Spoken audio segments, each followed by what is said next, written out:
لله رب العالمين بارئ الخلائق أجمعين، والصلاة والسلام على أشرف الأنبياء والمرسلين، رحمة للعالمين، شفيع المذنبين، سيدنا ومولانا أبي القاسم محمد. اللهم صل على محمد وعلى آل بيته الطيبين الطاهرين المعصومين المكرمين الذين أذهب الله عنهم الرجس وطهرهم تطهيرا.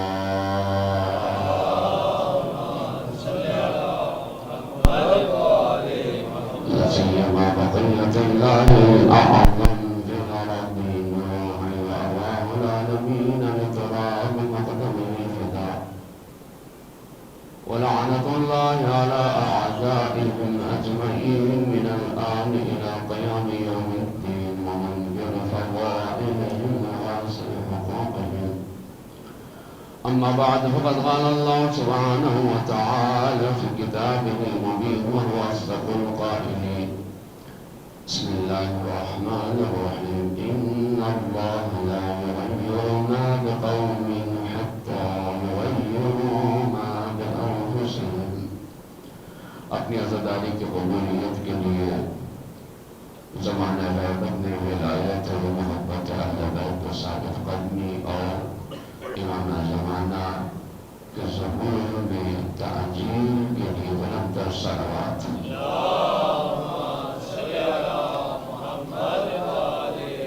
عزیزان محترم، ان خمسہ مجالس ادب کے جس کی اہلی گفتگو آپ سماعت کر رہی ہیں،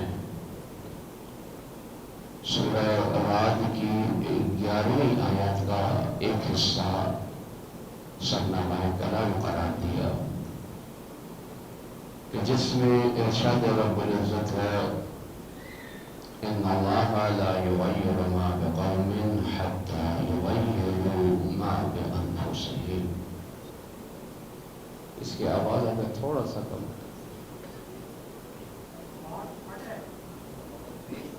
میرے دل بھیجے محمد وآل محمد.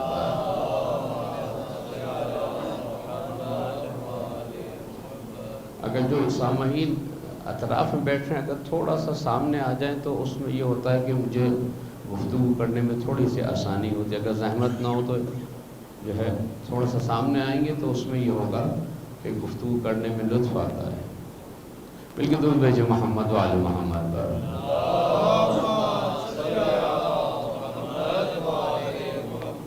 کہ جس میں ارشاد رب العزت ہے کہ ان اللہ لا یغیر ما بقوم، اللہ بے شک کسی قوم کی کوئی حالت نہیں بدلتا،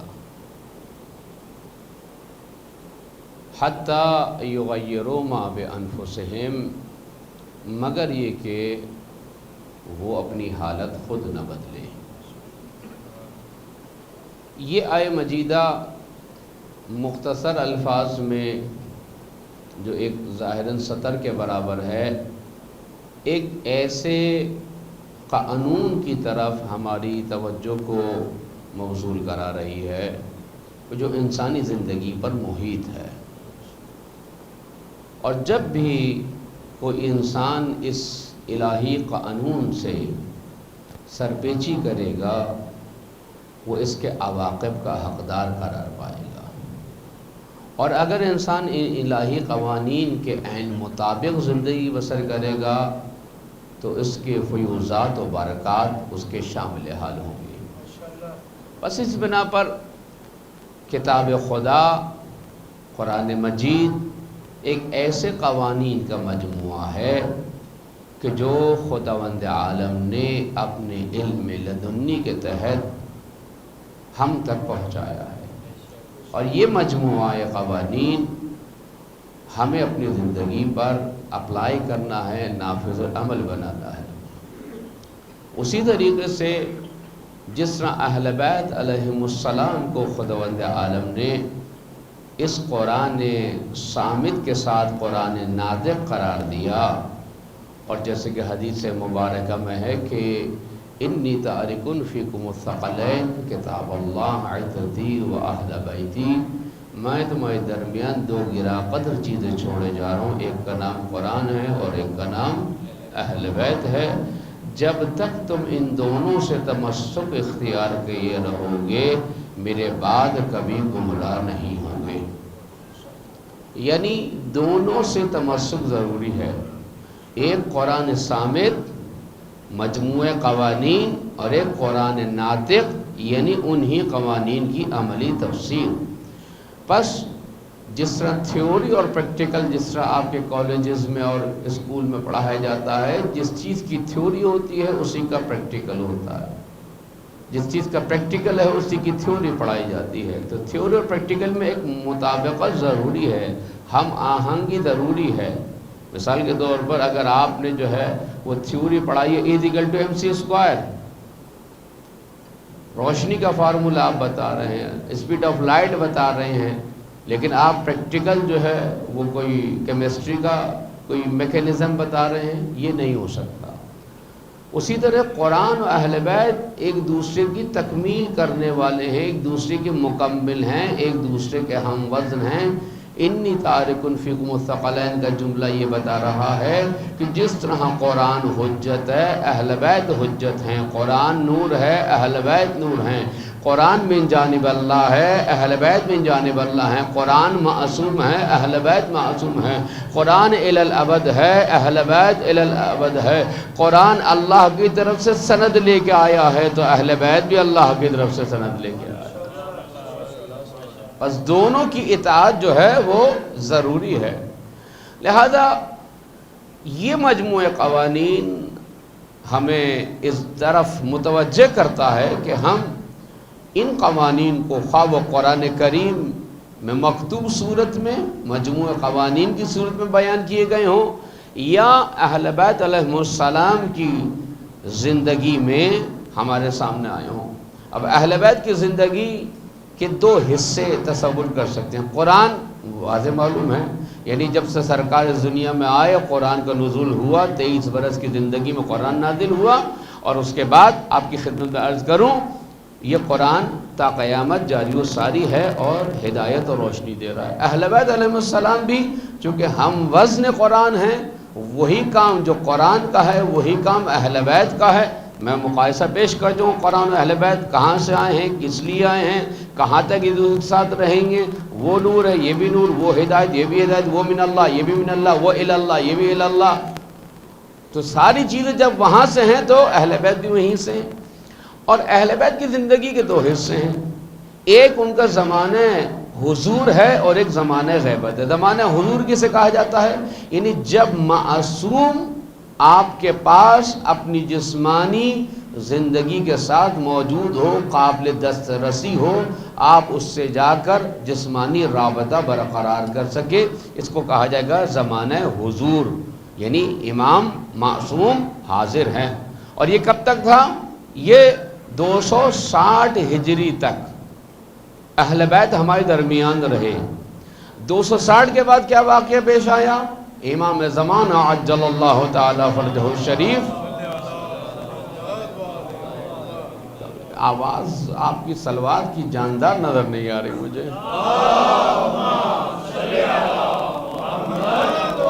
ٹھنڈے موسم میں بیٹھے ہوئے پھر بھی اگر حرارت ایمانی اگر ایسی ہو تو پھر گرمی میں کیا کریں گے؟ آپ مل کے درود بھیجو محمد و آل محمد پر۔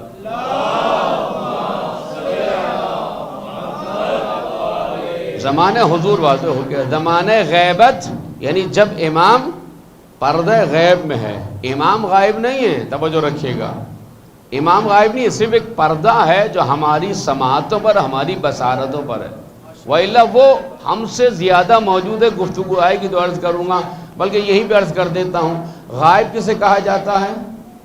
غائب اسے کہا جاتا ہے جو موجود نہ ہو۔ اب مثلا نوجوان بچوں کو سمجھانے کے لیے آپ کے کالج میں اٹینڈنس ہو رہی ہے، آپ کے اسکول میں اٹینڈنس ہو رہی ہے، رول نمبر 1 یس سر، رول نمبر 2 یس سر، رول نمبر 3 پریزنٹ سر، رول نمبر 4 حاضر سر، رول نمبر 5 غائب، رول نمبر 6 پھر غائب، رول نمبر 7 جی موجود ہوں سر، 8 9 10 ایسے۔ تو جو حاضر ہے وہ کیا کہہ رہا ہے؟ میں موجود ہوں، میں آیا ہوں، میں کلاس میں ہوں۔ اور جو غائب ہے وہ یہاں موجود نہیں ہے۔ غائب کسے کہا جائے گا؟ جو اپنی جگہ پر موجود نہ ہو اسے غائب کہا جائے گا۔ جس کو جہاں ہونا چاہیے تھا وہ موجود نہ ہو تو اس کو غائب کہا جائے گا۔ جو اسٹوڈنٹ کلاس میں ہے وہ موجود ہے، وہ حاضر ہے، جس کو موجود ہونا چاہیے تھا وہ نہیں ہے تو وہ غائب ہے۔ اسی طرح امام غائب نہیں ہیں، امام اپنی جگہ موجود ہے، ہم غائب ہیں، ہم نے اپنے ذمہ داری کو ادا نہیں کیا اس لیے امام غائب ہے۔ جب ہم حاضر ہو جائیں گے تو امام بھی حاضر ہو جائے گا۔ مل کے درود بھیجئے محمد و آل محمد پر۔ جب ہم حاضر ہو جائیں گے کہ ہم اپنی ذمہ داری کو ادا کریں تو پھر امام تو پہلے ہی حاضر ہے، امام تو پہلے ہی موجود ہے، امام تو پہلے ہی ایگزسٹ کرتا ہے۔ بلکہ درود بھیجئے محمد و آل محمد پر۔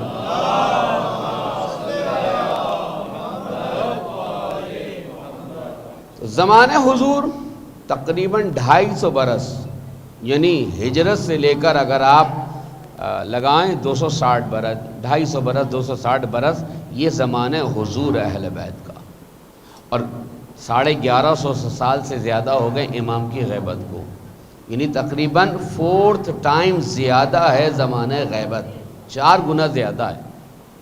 پس اہل بیت کا زمانہ حضور اور زمانہ غیبت دونوں ہمارے لیے کیا ہیں؟ مشعل راہ ہیں۔ جیسے قرآن ہمارے لیے ہدایت، اہل بیت بھی ہدایت ہے۔ ایسا نہیں ہو سکتا کہ ہم یہ کہ جناب امام چلے گئے لہذا اب چھٹی، آج جب امام آئیں گے تو پھر دیکھا جائے گا۔ جس نے اسکول میں ویکیشنز ہوتی ہیں، ویکیشنز ہیں آج کل نہیں ہیں، اسکول میں چھٹیاں ہیں، جناب چھٹی، بچے ادھم مچا رہے ہیں، بچے جو ہیں وہ ان کو سنبھالنا بڑا مشکل ہو جاتا ہے گھروں میں، بچے جو ہیں وہ صبح صبح جو ہے وہ کھٹ پٹ شروع ہو جاتی ہے، والدین کا جو آرام و سکون جو چھین لیتے ہیں۔ بہرحال تو ویکیشنز ہوتی ہیں، بچے آزاد ہیں، پڑھنا لکھنا نہیں ہے، کتابیں کاپیاں پتہ نہیں کہاں ہیں، بستہ کہاں ہے، بیگ کہاں ہے، کچھ نہیں معلوم۔ لیکن آپ کو آپ کی علمی زندگی سے کنیکٹ کرنے کے لیے استاد آپ کو ہوم ورک دیتا ہے۔ کیا دیتا ہے؟ ہوم ورک دیتا ہے، تاکہ آپ اس کو کرتے رہیں، تاکہ 2 مہینے کے بعد جب آپ اسکول آئیں تو آپ کی عادت بنی ہوئی ہو۔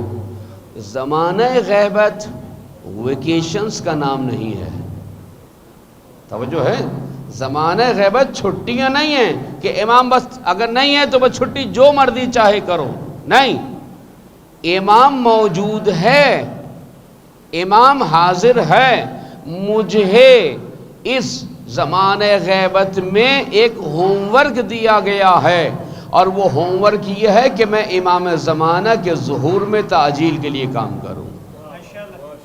اگر میں اپنا ہوم ورک نہ کروں میں اچھا اسٹوڈنٹ نہیں ہوں۔ اگر کوئی بچہ اسکول کا ہوم ورک نہ کرے وہ اچھا اسٹوڈنٹ نہیں کہلائے گا۔ اسی طریقے سے اگر میں زمانہ غیبت میں اپنا ہوم ورک نہ کروں تو میں اچھا اسٹوڈنٹ نہیں بن سکتا۔ میں درود بھیجئے محمد و آل محمد پر۔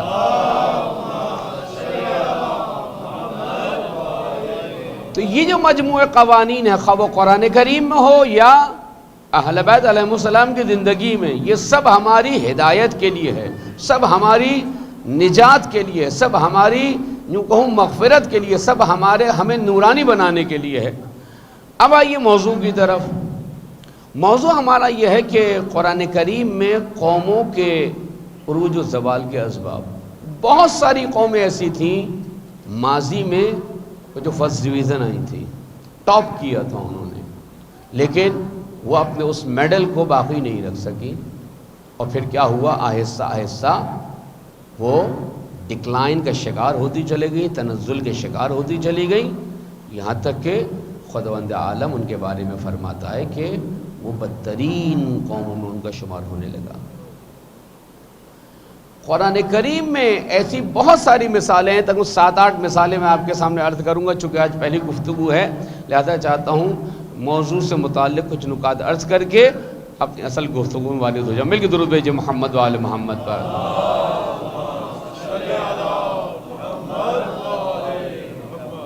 کیوں ہم گزشتہ قوموں کے عروج اور زوال پر بحث کر رہے ہیں؟ کیا وجہ ہے؟ اصل ہسٹری کو پڑھنے کا کیا فائدہ ہے؟ پاسٹ گزر گیا جس میں ہم نہیں تھے، نہ فکری طور پہ تھے نہ جسمانی طور پر تھے، مثلا ہم کیوں اسٹڈی کریں؟ میں کیوں 1947 کی جنگ آزادی کو یا 1857 کی جنگ آزادی کو اسٹڈی کروں؟ آخر کیا وجہ ہے کہ مجھے کیا مل جائے گا؟ میں نہیں تھا، میرے والد نہیں تھے، میرے دادا تھے، وہ مائیگریٹ کر کے آئے تھے مثلا، تو مجھے کیا مل جائے گا؟ یہ وہ سوال ہے کہ جس کی طرف قرآن ہمیں متوجہ کرتا ہے کہ پاسٹ کو اسٹڈی کرنے کا، ہسٹری کو پڑھنے کا، اور پھر اس پاسٹ میں جو قومیں فرسٹ ڈویژن آ رہی ہیں، رتبہ حاصل کر رہی ہیں، ان کی صفات کو اپنا کر تم خود کو اس زمانے میں امام کے قریب تر کرتے چلے جاؤ۔ اسی طریقے سے اگر میں پاسٹ کو اسٹڈی کروں اور پاسٹ میں جو قومیں فیل ہو گئی تھیں، رد کر دی گئی تھیں یا درجہ اعتبار سے ساقط ہو گئی تھیں، میں پڑھوں اور پھر ان پر عمل نہ کروں اور وہی صفات مجھ میں ہوں، تو یہ بھی مناسب نہیں ہے۔ لہذا پاسٹ کو اسٹڈی کرنے کا، ہسٹری کو اسٹڈی کرنے کا مقصد یہ ہے کہ ان کی اچھی اور بری صفات کو اپنے سامنے رکھوں، ان کی ہیبٹس کو، ان کے لائف اسٹائل کو، ان کی آئیڈیالوجی کو، ان کی طرز زندگی کو، ان کے طرز فکر کو اپنے سامنے رکھوں کہ وہ کیسے زندگی بسر کرتے تھے، ان میں اچھائیاں کیا تھیں، ان میں برائیاں کیا تھیں، ان کی اچھائیوں کو لوں اور ان کی برائیوں سے صرف نظر کروں کہ میں اس زمانے میں کہ جو امام زمانہ کا زمانہ ہے، اس عرصے میں، اس عہد و زمانے میں میں اپنے آپ کو ایسے تیار کروں کہ جیسے میرا امام چاہتا ہے، جیسے میرا امام چاہتا ہے۔ اگر بارہا کہتا ہوں اور یہ جملہ بارہا میں نقل کرتا ہوں کہ اگر میری نماز سے، اگر میرے روزے سے، اگر میری اسٹڈی سے، اگر میری بہنوں کی گھریلو زندگی سے، اگر میری عزاداری سے، اگر میرے گریے سے، اگر میرے ماتم سے، اگر میری عزا سے امام زمانہ کا ظہور نزدیک نہیں ہو رہا، تو ایسی نماز اور روزہ و عزاداری کے بارے میں غور کرنا چاہیے۔ توجہ کیا آپ نے؟ کیونکہ ہماری سب سے بڑی ذمہ داری اس وقت کیا ہے نماز اور روزے کے بعد، عزاداری کے بعد، کہ اپنے امام کو زمانے غیب سے باہر لے کر آئیں۔ گفتگو آئے گی تو عرض کروں گا، میں ابھی مقدماتی گفتگو ہے، لہذا میں بہت آرام سے لے کے چل رہا ہوں، کیونکہ پہلی مجلس ہوتی ہے، تھوڑا سا آپ کو خطیب کو دیکھنے میں ٹائم لگتا ہے، مجھے تھوڑا سا آپ کے مزاج کو سمجھنے میں ٹائم لگے گا، تو ایک آدھ دن اسی میں گزر جائے گا۔ لیکن حسینی وہ ہوتے ہیں جنہیں مزاج ملانے کی ضرورت نہیں ہوتی، ادھر علم لگتا ہے، فرش ادا بچھایا جاتا ہے، سب کے سب جمع ہو جاتے ہیں۔ ہمیں مزاج ملانے کی ضرورت نہیں ہوتی، مزاج وہاں ملائے جاتے ہیں جہاں آشنائی نہیں ہوتی۔ ہم تو پہلے ہی آشنا ہیں، اس لیے کہ ہمارے درمیان ایک مشترک روح موجود ہے، اور اس روح کا نام ولایت علی ابن ابی طالب ہے۔ اس ولایت علی ابن ابی طالب نے ہمیں تسبیح کے دانوں کی مانند پرو دیا ہے۔ تسبیح کی آن و شان کیا ہوتی ہے کہ تسبیح کے دانے اس دھاگے میں موجود رہیں، اس لڑی میں پرے رہیں، تاکہ جو ہے وہ تسبیح اپنی مجموعی صورت میں، لیکن جیسے ہی تسبیح کا دانہ اپنے دھاگے سے جدا ہو گیا، تسبیح کے دانے بکھر جائیں گے، تسبیح کا وجود ختم ہو جائے گا۔ جس چیز نے ہمیں پوری دنیا میں جمع کر کے رکھا ہوا ہے، اس کا نام ولایت علی ابن ابی طالب ہے۔ سب کو جمع کرے۔ اب اس ولایت میں رنگ و نسل نہیں دیکھا جاتا، علاقہ و زبان نہیں دیکھی جاتی، ثقافت نہیں دیکھی جاتی، بلکہ یہ دیکھا جاتا ہے تمہارے دل کا تعلق اگر علی سے ہے اور تم علی والوں سے محبت کرتے ہو تو تم دائرہ ولایت میں شامل ہو۔ جب دائرہ ولایت میں شامل ہو گئے تو تم اس قوم میں تمہارا شمار ہونے لگے گا کہ جو اپنے زمانے کے امام کا انتظار کر رہی ہے۔ مل کے درود بھیجے محمد وآل محمد پر۔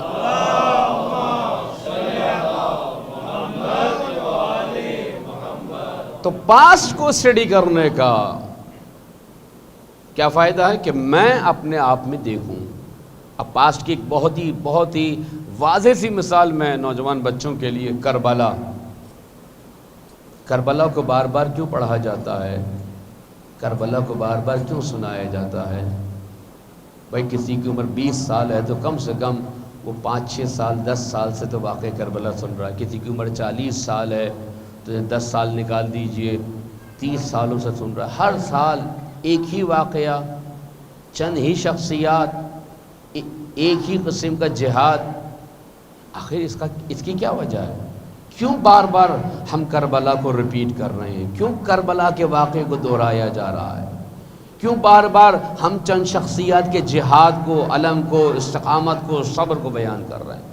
تاکہ جس طرح کربلا زندہ تھی اور کربلا کے میدان میں موجود ہر وہ شخص جس نے اپنے امام وقت یعنی امام حسین کا ساتھ دیا وہ خود بھی امر ہو گیا، اور جس نے اس ذکر کو زندہ رکھا وہ بھی ہمیشہ کے لیے امر ہو گیا. بس اس بنا پر ہم واقع کربلا کو زندہ رکھتے ہیں کہ واقع کربلا میں جو مثبت و منفی کریکٹرز ہیں ان کو اپنے سامنے رکھیں. شمر کو سامنے رکھیں، ابن زیاد کو سامنے رکھیں، خولی کو سامنے رکھیں، سنان کو سامنے رکھیں، اور پھر دوسری طرف اہل بیت کے کردار کو سامنے رکھیں. کیوں ان پر لعنت ہے؟ لعن اللہ امتن قتلت کا، خدا کی لعنت ہو اس جس نے آپ کو قتل کیا. لعن اللہ امتن ظلمت کا، اس پر لعنت، اس گروہ پر، اس قوم پر لعنت کہ جس نے آپ پر ظلم کیا. ولعن اللہ امتن سمعت بذالک فرضیت بہ، اس قوم پہ لعنت جس نے آپ پر ہونے والے ظلم کو سنا اور خاموشی اختیار کی. 3 گروہوں پہ لعنت ہے. کربلا کو سمجھنا ہے تاکہ ہم اس عصر حاضر کی کربلا میں یزیدی کردار کے حامل نہ بنیں. کربلا کو بار بار سنایا اس لیے جاتا ہے، کربلا کو پڑھایا اس لیے جاتا ہے، کربلا کا غم اس لیے منایا جاتا ہے، علم اس لیے اٹھتا ہے، شبیہ تابوت اس لیے بلند ہوتا ہے، شبیہ ذوالجنہ اس لیے نکلتا ہے، شبیہ جھولا اس لیے برآمد ہوتا ہے تاکہ تاریخ میں رہ جائے کہ ایک حسین ابن علی تھا کہ جس نے کربلا میں آ کے اللہ کی ولایت کو بچایا تھا، رسول کی ولایت کو بچایا تھا، اور علی کی ولایت کا دفاع کیا تھا. علی کی ولایت کا دفاع کیا تھا. وَإِلَّا جس طرح لوگ غدیر خم کے میدان میں بھول گئے تھے. کتنے لوگ تھے غدیر خم کے میدان میں؟ زیادہ سے زیادہ 1,20,000 1,20,000. تو کتنے کان ہو گئے؟ میتھ کس کا اچھا ہے؟ کتنے کان ہو گئے 1,20,000 کے؟ 2,40,000. کتنی آنکھیں ہو گئیں؟ 2,40,000 آنکھیں دیکھ رہی تھیں، کان سن رہے تھے کہ من کنت مولا ہو فہذا علی مولا. اور پھر اتنی آسانی سے نہیں پہنچائی ولایت کو. سامنے والے سے الا تسمعون، سنائی دے رہا ہے؟ کہ جی جی سنائی آ رہا، آواز بھی آ رہی ہے، تصویر بھی آ رہی ہے. پیچھے والوں سے اقرار لیا، دائیں والوں سے، بائیں والوں سے. اور چونکہ لاؤڈ اسپیکر تو تھا نہیں، ایمپلیفائر تو تھا نہیں. اب رسول اللہ نے بیچ میں کچھ لوگوں کو کھڑا کیا تھا، دیکھو میری آواز کو پیچھے تک پہنچاتے رہنا. اب کئی اصحاب جو ہیں وہ کھڑے ہو گئے کہ رسول کی آواز کو. جب سب سے اقرار لے لیا تو علی کو بلایا، بلا کے دکھایا، دکھا کے بتایا، بتا کے سمجھایا. من کنت مولا ہو فہذا علی مولا.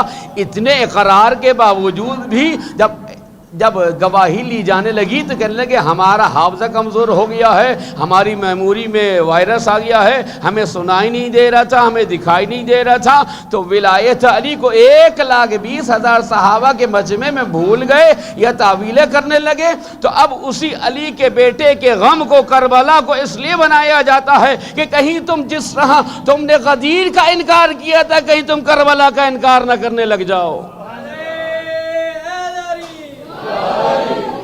تو بار بار بتائی جا رہی ہے کربلا، بسائی جا رہی ہے، سنائی جا رہی ہے، سمجھائی جا رہی ہے کہ کربلا اسی ولایت خدا، ولایت رسول و ولایت اہل بیت کے دفاع. مل کے درود بھیجے محمد وآل محمد.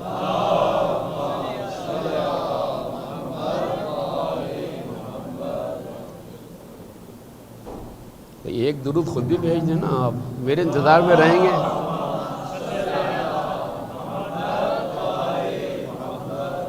تو کربلا اس لیے بتایا جائے. پاس کو کیوں پڑھ رہے ہیں؟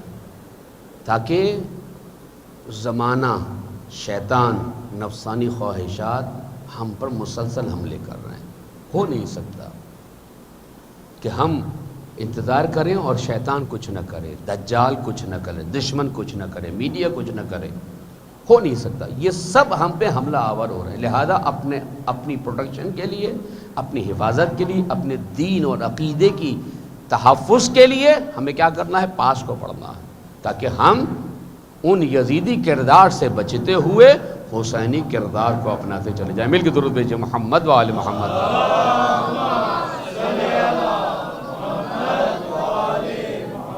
بس قوموں کا عروج و زوال ہے، اور ان کو پڑھنے کا فائدہ یہ ہے کہ میں ان کی اچھی صفات کو دیکھوں اور بری صفات کو اپنے سے دور کر دوں۔ قرآن کریم نے ایک لفظ استعمال کیا ہے، مسخ۔ مسخ ہونا یعنی کسی کی شکل یا اس کی حالت کا بالکل تبدیل ہو جانا، اور تبدیل بھی اچھائی میں نہیں، انتہائی بری صورت میں، انتہائی بری صورت میں۔ اب چونکہ پہلی مجلس سے میں بہت زیادہ علمی نکات کو شامل نہیں کروں گا، صرف یہ کہ آپ کی ایک ذہنی آمادگی ہو جائے، اور پھر میں جو قرآن کی یوں کہوں کہ اقوام ہیں کہ 7-8 اقوام، ان کا ذکر کر کے چند جملے حالات حاضرہ سے متعلق۔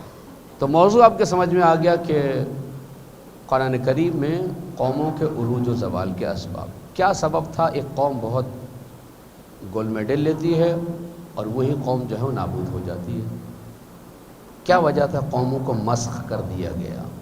مسخ کیا ہوتا ہے؟ میں نے بتایا، کسی کی ظاہری حالت یا شکل بہت ہی بری صورت میں چینج ہو جائے، بہت ہی بری صورت میں چینج ہو جائے، اس کو کہتے ہیں مسخ۔ اور قرآن کریم میں 2 مرتبہ اس عذاب کو بیان کیا گیا ہے۔ قوم موسیٰ اور عیسیٰ کو خدا نے مسخ کر دیا تھا۔ صرف بچوں کے لیے تاکہ ذہن میں ایک علمی پہلو رہے، مسخ 2 قسم کا ہے، یعنی یا انسان کا ظاہر تبدیل ہو جائے، یا اس کا باطن، اس کی ہیبٹس، اس کی صفات جو ہیں تبدیل ہو جائیں مکمل طور پر۔ مثلا کوئی اردو میں آپ نے سنا ہوگا شقی القلب انسان، کہتے ہیں نا فلاں پتھر دل انسان ہے۔ پتھر دل انسان ہے کیا مطلب؟ یعنی دل کی جگہ پتھر آ گیا ہے؟ نہیں، دل پتھرا گیا ہے۔ دل پتھرا گیا یعنی جو آج ہم دیکھ رہے ہیں کہ ایک ظالم ملک فلسطینیوں پر ظلم کر رہا ہے، یہ پتھر دل انسان ہے۔ اور کوئی اس پتھر دل انسان کے مظالم کو دیکھے اور افسوس نہ کرے، کوئی بھی ہو، کوئی بھی ہو، مرنے والا کوئی بھی ہو، مسلمان ہو، ہندو ہو، یہودی ہو، کافر ہو، عیسائی ہو، مشرک ہو، ملحد ہو، کوئی بھی ہو، نہ حق مارا جائے اور افسوس نہ کرے، یہ بھی پتھر دل ہے۔ حتیٰ کہ روایات میں آیا ہے کہ آپ جانور کو، موذی جانور یعنی جو آپ کو ڈس سکتا ہے، آپ کو نقصان پہنچا سکتا ہے، اگر آپ کو خطرہ ہے کہ وہ آپ کو نقصان پہنچائے گا تو اس کو ایسے مارے کہ ایک ہی وار میں وہ مر جائے۔ اس کو بھی حکم نہیں ہے کہ تڑپا کے مارا جائے، یعنی اسلام اتنا دقیق کہ موذی جانور کو بھی جو آپ کو نقصان پہنچا سکتا ہے آپ کو اجازت دیتا ہے، اس شرط پر کہ اس کو ایک ہی وار میں ہلاک کر دیا جائے۔ تڑپا کے مرنے کا حکم کہیں نہیں ہے، توجہ رکھیے گا۔ وہ اسلام ہمیں کہتا ہے کہ اگر کہیں ظلم ہو اور پتھر دل انسان اس پر ظلم کرے تو پھر کیا کرو؟ اس کی مذمت کرو۔ لعن اللہ امتا سمعت بذالک فرضیت بے، یہاں پر صادقات ہے، اگر میرے سامنے ایک قوم پر ظلم کیا جائے، خون مارا جائے، بدترین ظلم کا شکار کیا جائے، اور میں سنوں اور خاموش رہوں، یا اپنی مجلس میں اس کا تذکرہ نہ کروں، یا ان سے اظہار ہمدردی نہ کروں، یا ظالم کے خلاف آواز بلند نہ کروں، تو امام کے بقول ایسے خاموش گروہ پر، ایسے نیوٹرل گروہ پر، ایسی قوم پر، ایسے فرد پر اللہ کی لعنت ہے کہ جو ظلم کو سنے خاموش رہے، ظلم کو دیکھے خاموش رہے۔ آپ نے ظلم نہیں کیا، آپ نے ستم نہیں کیا، آپ نے گولی نہیں برسائے، لیکن آپ نے سنا اور خاموش رہے۔ زیارت کیا کہہ رہی ہے امام حسین کی؟ سمعت بذالک فرض، خاموش ہو جائے، راضی ہو جائے، ٹھیک ہے مرتے تو مرے، ہمیں کیا، ہم پاکستانی ہیں وہ فلسطینی ہیں، توجہ کیجئے گا۔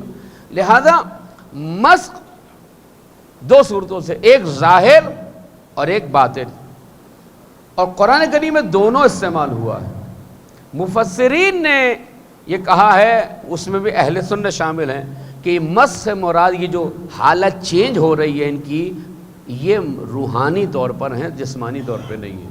لیکن اکثر مفسرین شیعہ سنی کا اقرار اور اعتراف ہے کہ یہاں پر ظاہری مسخ مراد ہے، کہ کونوا قردۃ خاسئین، ہم نے انہیں بندر بنا دیا، انسان بندر میں تبدیل ہو گیا۔ توجہ رکھیے گا، یہ قرآن کی آیت ہے۔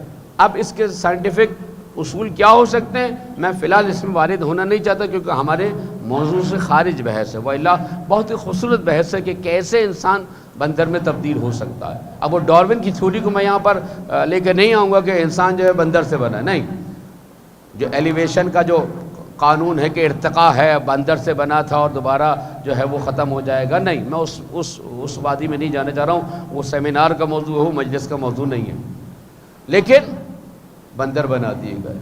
اور پھر روایت میں ہے کہ جو قوم بندر یا خنزیر کی صورت میں تبدیل کر دی گئی تھی، وہ 3 دن سے زیادہ زندہ نہیں رہی۔ ہوا اور آندھی کا طوفان آیا اور اس نے ان تمام افراد کو موت کے گھاٹ اتارا اور دریا میں دھکیل دی، وہ سب کے سب ہلاک و نابود ہو گئے، ان میں سے کوئی نہیں بچا، کوئی نہیں بچا۔ بس یہ قرآن کریم یہ پاسٹ ہے۔ کیوں ایک قوم انسان کے، جس کو اشرف المخلوقات کہا، تبارک اللہ احسن الخالقین، خدا کہہ رہا ہے کہ ہم نے انسان کو بنایا ہے، بابرکت ہے وہ جس نے انسان کو انسان کی صورت دی ہے۔ وہ کہہ رہا ہے کہ ہم نے انسانوں کو جانور بنا دیا، ہم نے انسان کو خنزیر بنا دیا، ہم نے انسانوں کو بندر بنا دیا۔ یہ جو صورتحال ہے یہ کیوں پیش آتی ہے؟ 8 یا 7 قومیں ہیں جن کا میں تذکرہ کر رہا ہوں، اور پھر اپنی گفتگو کو جاری رکھوں گا۔ مل کے درود بھیجیے محمد و آل محمد۔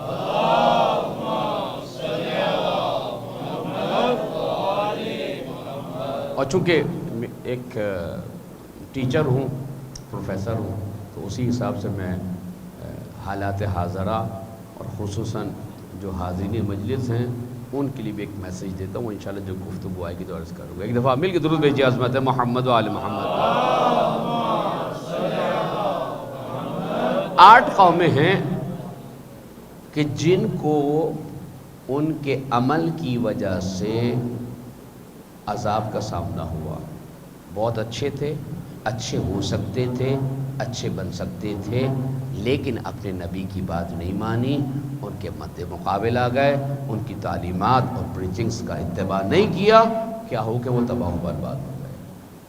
اچھا، یہ جو تبدیلی ہوتی ہے نا قوموں کے اندر، معاشروں میں، مثلا آج سے 20 سال پہلے چلے جائیے، آپ کو معاشرے میں شارٹ پہنے ہوئے کوئی شخص نظر نہیں آ سکتا تھا، بنیان پہنے ہوئے، حتیٰ کہ ہاف آستین بھی پہنا مایوس سمجھا جاتا تھا۔ لیکن آج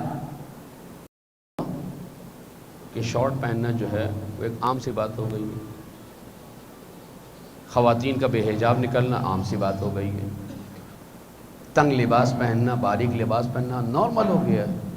پانی پینے کی، جس میں پانی پی رہا ہوں کوئی مسئلہ ہی نہیں۔ اس طرح معاشرے میں جو ہے وہ یہ چیزیں جو تبدیلی آتی ہیں کیسے آتی ہیں؟ برائی کی برائیت اور قباحت کیسے ختم ہو جاتی ہے؟ انسان بے حیا کیوں ہوتا جا رہا ہے، بے شرم کیوں ہوتا جا رہا ہے؟ اب ان چیزوں کا ایسا تو نہیں ہے کہ کوئی سبب نہیں ہے، کوئی کاز نہیں ہے، ان کا کاز ہے، ان کی وجوہات ہیں، ان کی بیس ہے۔ ایک معاشرہ کیسے بے شرم ہو گیا کہ ایک نوجوان جو ہے مثلا شارٹ پہن کے باہر آ رہا ہے، یا مثلا ایک خاتون جو بے پردہ باہر آ رہی ہے، یا کسی نے تنگ لباس یا باریک لباس پہنا ہوا ہے، یا بڑوں کا ادب ختم ہو گیا ہے۔ یہ قوموں کو جو سفر ہوتا ہے نا، معاشروں کو جو سفر ہوتا ہے، یہ بہت ہی دھیرے دھیرے ہوتا ہے، آہستہ آہستہ ہوتا ہے۔ اچھا کیسے ہوتا ہے؟ ایک مثال میں دوں، جب بھی ہم معاشرے میں نکلیں اور کسی کے عمل کو انفرادی عمل کہیں، یہ جناب ان کا انفرادی عمل ہے، یہ ان کا ذاتی عمل ہے، یہ ان کا ذاتی فعل ہے، مجھے اس سے کیا، مجھے اپنی قبر میں جانا ہے، ان کو اپنی قبر میں جانا ہے، یہ کہتے ہیں نا بھائی ان کو سمجھا دو، مجھے کیا بھائی، یہ رونگ آ رہا ہے آنے دو، یہ غلط پارک کر رہا ہے کر دے دو، یہ غلط ہارن بجا رہا ہے ہارن بجانے دو، یہ اس کا ذاتی فعل ہے، یہ میرا ذاتی فعل ہے، مجھے اپنی قبر میں اور آپ کو اپنی قبر میں۔ یہ جو کیفیت ہے معاشرے سے لا تعلق ہونا، یہ برائیوں کو جنم دینے کا سبب بنتا ہے۔ اب آئیے، جہاں آپ نے اپنے آپ کو سوسائٹی سے الگ کیا، وہاں پہ کیا ہوگا، برائیوں کا سفر تیز ہو جائے گا، ریزسٹنس ختم ہو جائے گی نا۔ حضرت داؤد پر خدا نے وحی نازل کی، اے داؤد تمہاری قوم میں 1,00,000 افراد ہیں، 40,000 نیک اور 60,000 بد کردار، بد کرداروں کو، گناہگاروں کو میری رحمت کی امید دو، اور جو نیک افراد ہیں تمہارے ماننے والے، میری عبادت کرنے والے ہیں، ان کو ڈراؤ۔ تو حضرت داؤد نے کہا خداوندہ یہ تو معاملہ الٹا لگ رہا ہے، جو گناہ گار ہیں ان کو ڈرانا چاہیے، جو نیک ان کو شاباش دینی چاہیے، excellent, very good, gold medal تمہاری، تم نے عبادت کی۔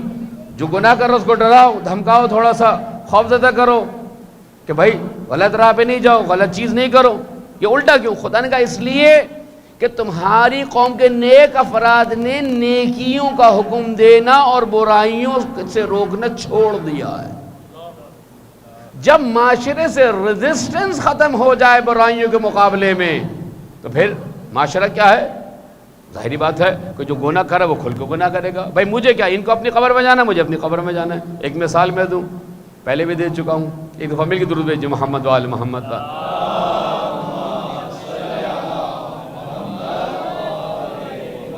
آپ میں سے کسی کا اتفاق ہوا ہو ہوائی جہاز میں بیٹھنے کا، آپ کے دائیں طرف کوئی صاحب بیٹھے ہوں ونڈو سیٹ پر، اور آپ ان کے برابر میں بیٹھے ہوں، اور وہ صاحب دوران پرواز جو کھڑکی ہے اس کے شیشے کو توڑنے لگے،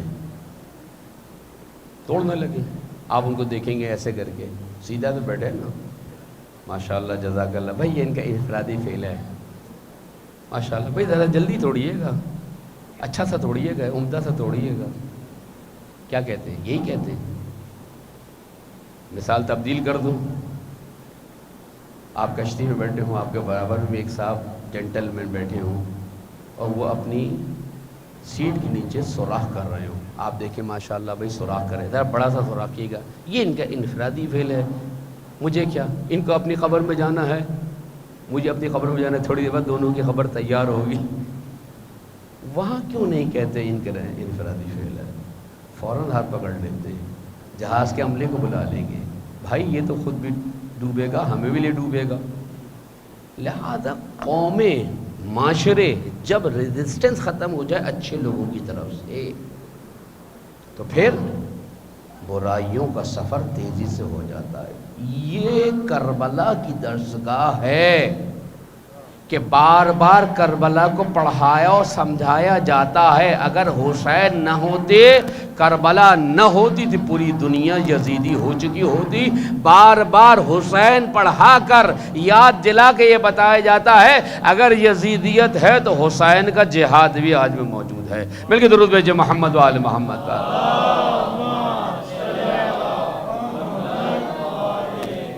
تو قوموں کو جو سفر ہے نا، اب یہ بے حیائی معاشرے میں آ گئی، نوجوانوں میں مثلا برائیاں آ گئی ہیں، وہ اکثر میں نوجوانوں کے درمیان ہوتا ہوں تو کہتا ہوں کہ ایک نئی لینگویج ایجاد ہو گئی ہے ہمارے درمیان نوجوانوں میں، وہ کیا ہے؟ ہوں۔ کیا ہے؟ ہوں۔ بیٹا کام کر لیا؟ ہوں۔ کھانا کھا لیا؟ ہوں۔ یہ ہوں جو ہے یہ بتا رہا ہے کہ یہ کہیں اور مصروف ہے، اور وہ کیا ہے؟ اس کا موبائل ہے۔ توجہ رکھیے گا، بات آ گئی تو عرض کر دوں، بعض لوگ قید میں ہوتے ہیں، موبائل کا آپ کی جیب میں ہونا برا نہیں ہے، آپ کا موبائل میں قید ہونا برا ہے۔ اب آج کل کی یوتھ جو ہے وہ صبح ہوتی ہے واٹس ایپ، شام ہوتا ہے انسٹاگرام، دوپہر ہوگی تو فیس بک، اس کے بعد ٹک ٹاک، نہ جانے اس کے بعد کہیں اور. پورا ٹائم نوجوانوں کا اسی میں لگ گیا. اب ہو سکتا ہے کریٹو کام کر رہا ہو، لیکن کریٹو کام بہت کم ہوتا ہے، ادھر ادھر کی شاپنگ ونڈو زیادہ ہوتی ہے. مل کے درود بھیجیے محمد وآل محمد پر. اب یہ نوجوان سمجھ جائیں گے ونڈو شاپنگ سے کیا مراد ہے کہ ونڈو شاپنگ جو ہے نیٹ پہ کس چیز کو کہا جاتا ہے. بہرحال تو انسانوں کو اور معاشروں کو ایک سفر درپیش ہے. ہم کربلا اس لیے پڑھتے ہیں، پاس اس لیے پڑھتے ہیں، تاریخ اس لیے پڑھتے ہیں تاکہ ہم اپنے آپ کو تیار کر سکیں. ہمارے زمانے کا امام کون ہے؟ امام زمانہ. لہذا ہمیں تیار کرنا. اگر میری اذا سے، اگر میری نماز سے، اگر میری پوری زندگی سے، میری لائف سے، میری اسٹڈی سے، میرے فیس بک سے، میرے انسٹاگرام سے، جو بھی آپ اپلیکیشن یوز کر رہے ہیں، جو آپ کی یاری دوستی ہے، سیر سپاٹا ہے، کھانا پینا ہے، نماز ہے، قرآن ہے، عزاداری ہے، ماتم ہے، اگر امام زمانہ کو فائدہ نہیں ہو رہا، امام وقت کو فائدہ نہیں ہو رہا، تو سوچئے کہ آپ نے عبادت کی، آپ نے عزاداری کی، آپ نے امام کو یاد رکھا. کیونکہ مقصد کیا ہے انشاءاللہ بعد میں عرض کروں گا کہ مقصد یہ ہے کہ امام کو در حقیقت زمانہ غیبت سے لے کر آنا ہے. اور یہ شاید آپ کے لیے نئی بات ہو، لیکن میں مسلسل کوئی تقریباً 2000 سے، یعنی تقریباً 24-25 سال ہو گئے، میں اسی فکر کو لے کے چل رہا ہوں کہ قوم کو امام زمانہ کے لیے تیار کیا جائے، نوجوانوں کو تیار کیا جائے، خواتین کو تیار کیا جائے، معاشروں کو تیار کیا جائے. اور پھر اس کا نصاب، سب سے بہترین نصاب کیا ہے؟ وہ عزاداری امام حسین علیہ السلام ہے. حسین علیہ السلام کی عزاداری کے ذریعے سے امام زمانہ کی تیاری کرنی. مل کے درود بھیجیے محمد وآل محمد.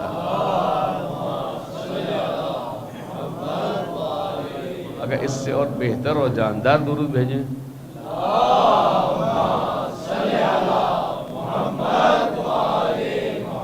تو قوموں کا سفر جو ہے نا بہت آہستہ آہستہ ہوتا ہے. ریزسٹنس پاور ختم ہو جائے گی، اچھے لوگ گھروں میں بیٹھ جائیں گے، خوف زدہ ہو جائیں گے، اپنی عزت کا مسئلہ بنا لیں گے بھئی ہمیں کیا.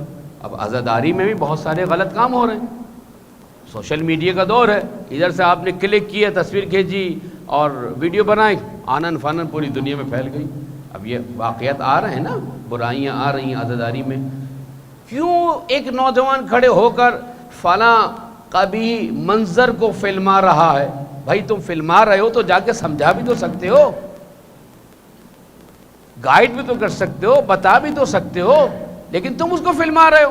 یعنی تمہاری نگاہوں میں اس کو فلمانا، اس کو کیپچر کرنا، اس کو محفوظ کر لینا، یہ زیادہ اہم ہے ان کی ہدایت کے.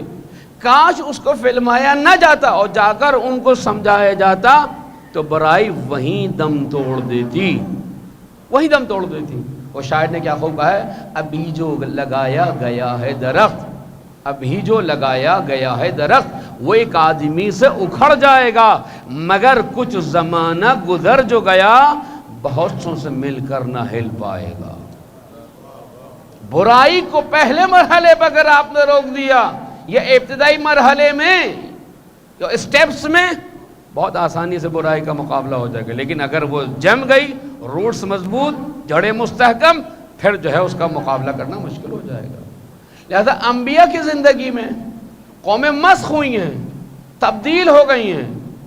تبدیل کیسے ہوتی ہیں؟ بس میں ذکر کر کے 1-2 مثالیں دے کر اور پھر آپ کی زحمت تمام کروں گا. 8 قومیں ہیں کہ جو 8 بری ہیبٹس کی وجہ سے کہ بہترین نبی رسول خدا کا نمائندہ ان کے پاس، اور پھر انہوں نے جو ہے وہ اپنے آپ کو ان سے دور کیا، بدترین قوموں میں ان کا شمار ہوا. پہلی قوم حضرت نوح علیہ السلام کی، پہلی قوم کہ جس کو کہا ہے امین، عین میم یہ نون، امین کہتے ہیں اندھے کو. اندھی قوم تھی. اندھی قوم تھی کیا مطلب؟ کہ آنکھیں نہیں تھیں، آنکھیں تھیں، رنگوں کی شناخت کرتے تھے، یہ بلیک ہے، یہ وائٹ ہے، یہ گرین ہے، یہ اورنج ہے، یہ فلاں رنگ ہے. پہچانتے تھے شکلوں کو، یہ ہمارا ہے، یہ بیٹا ہے، یہ بیٹی ہے، یہ رشتہ دار ہے. امین سے کیا مراد ہے؟ یعنی دل اندھے تھے۔ کیسے دل اندھا ہو جاتا ہے؟ آئیے حضرت نوح کی قوم میں اسٹڈی کریں گے تو پتہ چلے گا کربلا میں کیوں لوگ اندھے ہو گئے تھے، جانتے ہوئے پہچانتے ہوئے ہذا حسین ابن علی، یہ علی کا بیٹا حسین ہے، یہ فاطمہ کا نور عین ہے، یہ دل بند رسول امین ہے، کیوں اندھے ہو گئے تھے؟ کیا مطلب آنکھیں اندھے؟ نہیں، آنکھیں اندھی نہیں ہوئی تھیں، دل اندھے ہو گئے تھے۔ دل کیسے اندھا ہوتا ہے؟ دل پر جب خواہشات کا غلبہ آ جاتا ہے تو پھر انسان اندھا ہو جاتا ہے۔ سادی سی واضح سی مثال میں آپ کو دوں جو آپ نے سنی، عمر سعد کربلا میں موجود ہے، ابن زیاد کوفے کا گورنر، عمر سعد کربلا میں۔ امام حسین کے خیام کی طرف پہلا تیر کس نے پھینکا تھا؟ عمر سعد لعنت اللہ علیہ۔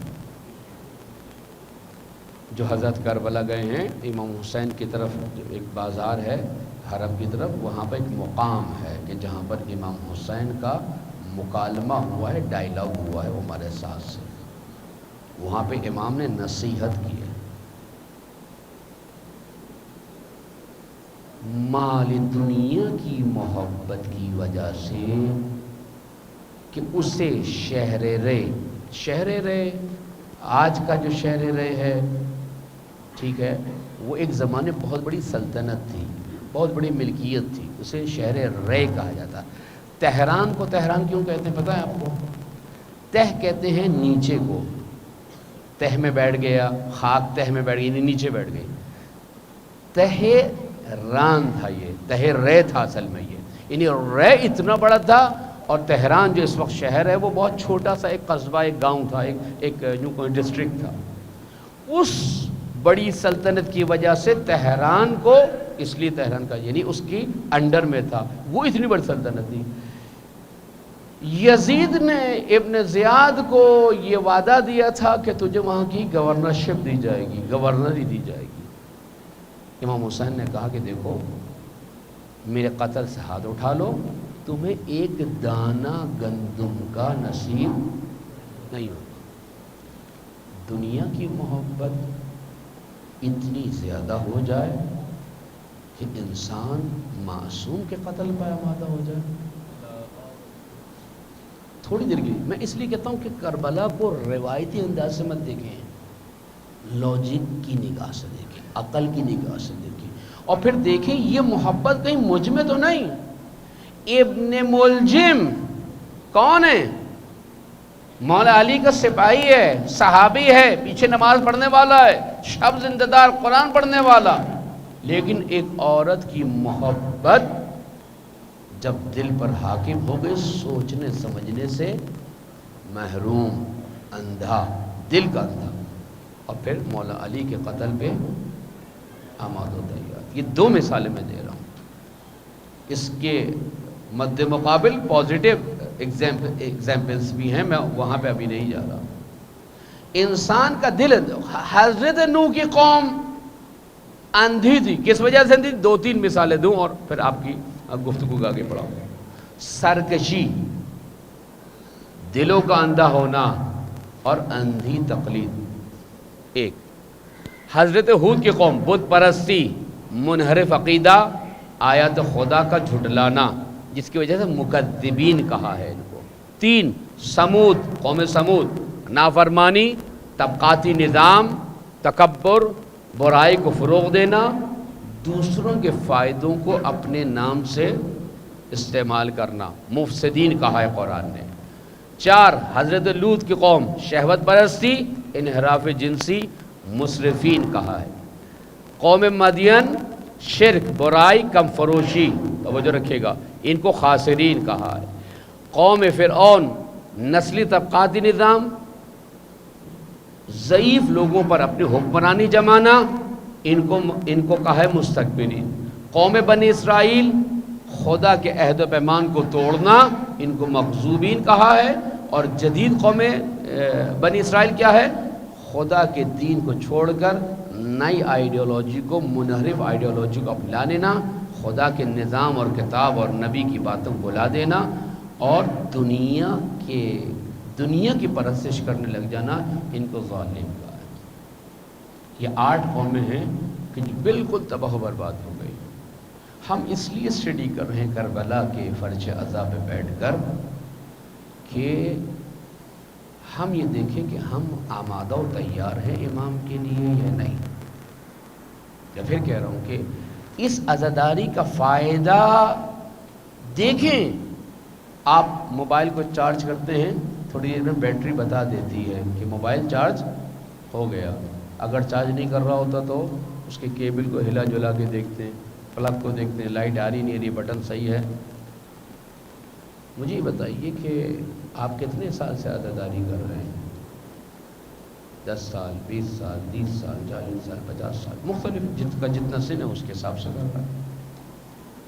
عزاداری سے کیا ملا؟ کیا سیکھا؟ میں کیا آیا؟ ایک شخص پرفیوم کی دکان پہ جاتا ہے، 10 منٹ وہاں کھڑا رہے گا، جب باہر آئے گا تو اس کے بدن سے خوشبو آ رہی ہوگی، اس نے پرفیوم نہیں لگایا، وہ اس فضا میں تھا کہ جہاں پر خوشبو تھی، اس کے بدن نے وہ خوشبو جذب کر لی، اس کے کپڑوں نے وہ خوشبو جذب کر لی۔ ایک انسان ایک ایسے مقام پہ جاتا ہے جہاں کا ماحول متعفن ہے، بدبو ہے، جیسے چمڑے کا کارخانہ، تو وہاں سے باہر آئے گا تو جسم سے، کپڑوں سے بدبو آ رہی ہوگی۔ 10 منٹ پرفیوم کی دکان پہ جانا انسان میں وہ صلاحیت پیدا کر دیتا ہے کہ انسان کے بدن سے خوشبو آنے لگتی ہے۔ حسین جو خدا کی خوشبو ہے، حسین جو خدا کا رنگ ہے، حسین جو خدا کا نور ہے، حسین جو خدا کی خوشبو ہے۔ کیا وجہ ہے کہ میں اتنے سال سے عزاداری کر رہا ہوں لیکن میرے پاس حسینیت کی خوشبو نہیں آ رہی؟ سوچیں، کیا امام حسین کی خوشبو اتنی کی خوشبو سے بھی کم ہے؟ لہذا یاد رکھیے گا، میری مجلس کا لب لباب جو ہے وہ یہی ہے کہ امام کے لیے تیاری، جو کچھ بھی ہم کریں، نماز پڑھیں، روزہ رکھیں، حجاب کریں، والدین کی خدمت کریں، اعلیٰ تعلیم حاصل کریں، عزاداری کریں، امام کو فراموش نہ کریں۔ حضرت نوح کی چند مثالیں دے کر اور پھر آپ کے ذہن میں تمام، یہ جو میں نے کہا نا کہ قومیں بہت گریجولی عمل کرتی ہیں، بہت آہستہ آہستہ عمل کرتی ہیں، ریزسٹنس پاور جب ختم ہو جائے اچھے لوگوں کی طرف سے برائیوں کو روکنے کی، تو کیا ہے؟ آہستہ آہستہ کیا ہوتا ہے؟ آپ نے روڈ بنتے دیکھی ہے نہیں؟ جو روڑی پڑی ہوئی ہوتی ہے اس میں نوکیلے پتھر ہوتے ہیں، بڑے چھوٹے، وہ ریزسٹ کرتے ہیں بلڈوزر کو کے سامنے تاکہ ان کو کچلا نہ جائے۔ جب تک ان میں ریزسٹنس پاور ہوتی ہے وہ مقابلہ کرتے ہیں اس کے آہنی پہیے سے، بلڈوزر کے۔ انسان میں بھی تبدیلیاں جو ہے نا بہت آسانی سے نہیں آتی۔ ایک مثال میں دوں، نوجوان بچے ہیں ان کو تھوڑا سا قریب تر کرنے کے لیے، کہ جو ہم توبہ کرتے ہیں 3 قسم کی توبہ ہوتی ہے۔ تسبیح ہے کسی کے پاس؟ تسبیح ہے تو مجھے دیں۔ 3 قسم کی توبہ ہوتی ہے، آپ نے تو ایک ہی توبہ سنی، ایک کانوں کی توبہ ہوتی ہے، یہ والی توبہ، ایک علم کی توبہ ہوتی ہے علم پہ جا کے، اور ایک تسبیح والی توبہ ہوتی ہے۔ کانوں والی توبہ تو 24 گھنٹے کسی وقت ہو سکتی ہے، علم کی توبہ کب ہوتی ہے؟ جو علم پہ جا کے ہوتی ہے، اور ایک سالانہ توبہ ہوتی ہے جو شب قدر میں ہوتی ہے، استغفر اللہ 70 مرتبہ پڑھتے نہیں پڑھتے؟ ساتھ ساتھ ہیں نہیں ہیں؟ اصل میں آپ اتنے انہماک سے سن رہے ہیں کہ مجھے نہیں سمجھ میں آ رہا کہ میں مومنین سے مخاطب ہوں یا فرشتوں سے۔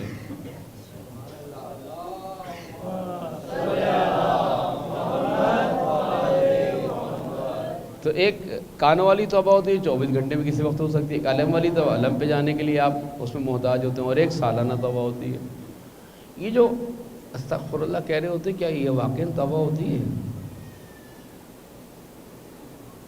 نہیں ہوتی، نہیں ہوتی، کم ہوتی ہے۔ یہ اللہ سے جھوٹ بول رہے ہوتے ہیں، استغفر اللہ ربی واتوب الیہ، اللہ گانا نہیں چھوڑوں گا، استغفر اللہ ربی واتوب الیہ، اللہ امی پہ چیخنا بند نہیں کروں گا، استغفر اللہ ربی واتوب الیہ، اللہ فلاں ویب سائٹ کو وزٹ کرنا نہیں چھوڑوں گا، استغفر اللہ ربی واتوب الیہ، اللہ سانگ نہیں چھوڑوں گا۔ ایسا ہی ہوتا ہے نہیں ہوتا؟ اکثریت کی بات کر رہا ہوں میں، خاص طور سے افراد کی توبہ کی بات نہیں کر رہا ہوں۔ یہ جو ہم استغفر اللہ کہہ رہے ہیں، دل میں کیا ہے؟ میں نہیں چھوڑوں گا، توجہ رکھیے گا۔ اس کی کیا وجہ ہوتی ہے؟ توبہ کی پھر دوبارہ، اس کی وجہ کیا ہے؟ اس کی وجہ بہت سادی سی ہے۔ آپ کہیں گئے ہوئے تھے، ایک ہفتے بعد گھر آئے تو چونکہ بارش کا موسم ہے، آپ کے گھر کے سامنے کانٹے دار جھاڑی اگائی، آپ تھکے ہوئے تھے، آپ نے کہا کل اس کو کاٹوں گا۔ پھر اگلے دن آپ پہنچے، دیکھا کانٹے دار جھاڑی ہے، آپ نے کہا کل کاٹوں گا۔ ایک دن، 2 دن، 3 دن، 4 دن ٹالتے رہے، کیا ہوگا؟ پودا جو ہے گروتھ کرے گا، بڑھ جائے گا۔ ایک دن آپ کو جوش آیا، آپ نے آستینیں چڑھائیں اور آپ نے پودے کا وہ حصہ، جھاڑی کا وہ حصہ جو زمین سے نکلا ہوا تھا وہ کاٹ دیا، اوپر سے صاف کر دیا۔ اس کے بعد آپ نے کہا چلو جی چھٹی، لیکن کچھ دن بعد کیا ہوگا؟ وہ دوبارہ اگائے گا۔ کیوں؟ اس لیے کہ اس کی روٹس موجود ہیں۔ یہ جو ہم توبہ کر رہے ہیں نا، ہم گناہ کو تو چھوڑ دیتے ہیں وقتی طور پہ، ہم اس کی روٹس کو نہیں نکالتے۔ حضرت نوح علیہ السلام کی قوم میں جو برائی تھی وہ یہی تھی۔ حضرت نوح علیہ السلام نے 950 سال 950 ایئرز تبلیغ کی ہے، 2500 برس آپ کی عمر شریف لکھی گئی ہے۔ لوگ آتے تھے اپنے بچوں کا ہاتھ پکڑ کے، کہتے تھے کہ بیٹا سارے کام کرنا، اس بوڑھے نوح کی بات نہیں ماننا۔ سرکشی، طغیان، حکم عدولی، نافرمانی، آہستہ آہستہ نسلوں میں ٹریول کرتی رہی، سفر کرتی رہی، دل سخت ہوتے رہے، دل سخت ہوتے رہے۔ شمر ایک دم شمر نہیں بنا۔ شمر کون تھا؟ تاریخ پتہ ہے آپ کو شمر کی؟ شمر مولا علی کے زمانے میں مولا علی کے ساتھ تلوار چلانے والا تھا۔ شمر گریجولی ڈکلائن ہوا ہے، گریجولی تنزل کا شکار ہوا ہے، آہستہ آہستہ برائیوں کے سامنے ریزسٹنس چھوڑتا چلا گیا، یہاں تک کہ علی کی معیت میں شمشیر زن قاتل حسین ابن علی بن گیا۔ یہ ہے تاریخ کا وہ پہلو، یہ ہے قرآن کا وہ پہلو، یہ ہے تاریخ انبیاء کا وہ پہلو جو ہمیں جگاتا ہے۔ لہذا کبھی بھی انسان ناز نہ کرے، گھمنڈ نہ کرے، تکبر نہ کرے، میں تو اہل بیت کا ماننے والا ہوں، میں تو سید ہوں، میں تو اہل بیت کے ماننے والوں کے گھر میں پیدا ہوں، میں تو ماتم کرتا ہوں، میں تو روتا ہوں۔ نہیں، شمر کو بھی اندازہ نہیں تھا وہ شمر بن جائے گا، ابن ملجم کو بھی اندازہ نہیں تھا وہ ابن ملجم بن جائے گا۔ کیوں ابن ملجم بنا؟ قاتل علی، صحابی علی سے قاتل علی کا سفر، صحابی علی سے شمر کا قاتل حسین کا سفر، یہ بہت گریجولی ہے۔ حضرت نوح علیہ السلام کی زندگی میں جو قوم تھی وہ کیا تھی؟ آہستہ سے نافرمانی، خدا کے رسول کی بات نہ ماننا اس بات کا سبب بنا۔ انشاءاللہ کچھ اور نکاتا وہ کل عرض کروں گا۔ تو یہ ہے پاسٹ اور ہسٹری کو پڑھنے کا نتیجہ کہ ہم ان کی ہسٹری کو سامنے رکھتے ہیں اور اپنے آپ کو دیکھتے ہیں۔ اگر آپ یہ دیکھنا چاہتے ہیں کہ آپ امام زمانہ کے ظہور کے بعد کیسے ہوں گے، کارآمد ہوں گے، ایکٹیو ہوں گے، فعال ہوں گے، پازیٹیو کریکٹر کے مالک ہوں گے یا نہیں، اس کا ایک فارمولہ علماء نے دیا ہے، بس یہ آخری مثال۔ وہ کیا ہے؟ وہ یہ ہے کہ ابھی آپ اپنے آپ کو دیکھیں، آپ ایکٹیو ہیں، فعال ہیں، کارآمد ہیں امام کے لیے؟ آپ کے وجود سے آپ کے امام کو کیا فائدہ ہے؟ بھائی میں تو پاس ہو جاؤں،